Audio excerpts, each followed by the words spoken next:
Assalamualaikum warahmatullahi wabarakatuh. Saya Caroline Anandayosi, NIM 931217519 dari kelompok 13 akan membahas materi dari kelompok 13 yaitu pedoman pengawasan syariah. Yang pertama, saya akan membahas mengenai pengawasan syariah oleh DPS atau Dewan Pengawasan Syariah.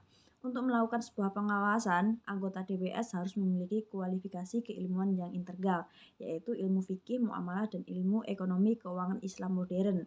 Kesalahan yang sering terjadi dalam perbankan syariah saat ini adalah mengangkat DPS karena karisma dan kepopulerannya di tengah masyarakat, bukan karena keilmuannya di bidang ekonomi dan perbankan syariah. Pemberdayaan dan pengembangan sistem pengawasan dan audit kepatuhan syariah yang dipelopori oleh Accounting and Auditing Organization of Islamic Financial Institutional dalam standar DPS yang ditentukan oleh AAOIFI ditentukan sebagai berikut, yaitu setiap pelaporan tahunan Bank Islam harus mencantumkan pendapatan DPS bank yang menjelaskan usaha bank sesuai dengan prinsip-prinsip syariah. Adanya proses pengawasan dan audit yang aktif dari pihak DPS terhadap keseluruhan kegiatan usaha bank. Selanjutnya yaitu materi yang kedua adalah metode pengawasan. Dalam rangka melaksanakan tugas mengatur dan mengawasi bank menurut ketentuan pada pasal 24 Undang-Undang Nomor 23 Tahun 1999 tentang Bank Indonesia. Bank Indonesia menetapkan peraturan pemberian dan pencabutan izin atas kelembagaan dan kegiatan usaha tertentu dari bank tersebut. Menurut ketentuan pasal 29 ayat 1 Undang-Undang Perbankan, kegiatan pembinaan dan pengawasan bank dilakukan oleh Bank Indonesia. Pengertian yang dimaksud dengan pembinaan adalah upaya-upaya yang dilakukan dengan cara menetapkan peraturan yang mencakup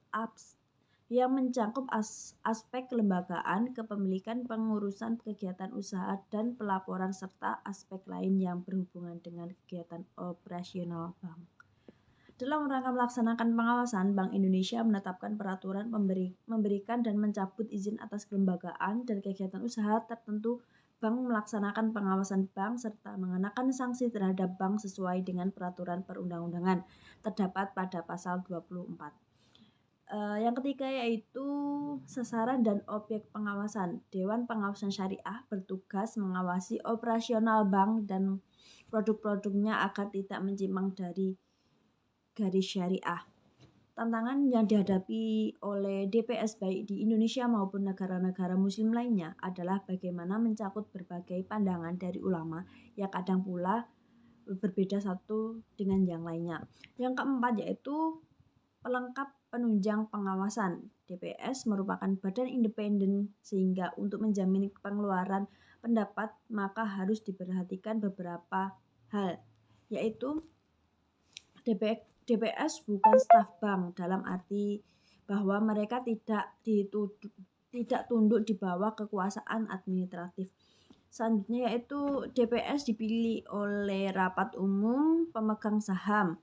Yang C, honorium DPS ditentukan oleh RUPS, dan DPS mempunyai sistem kerja dan tugas-tugas tertentu seperti halnya badan pengawas lainnya. DPS memiliki peran penting dan strategis dalam penetapan prinsip syariah di perbankan syariah.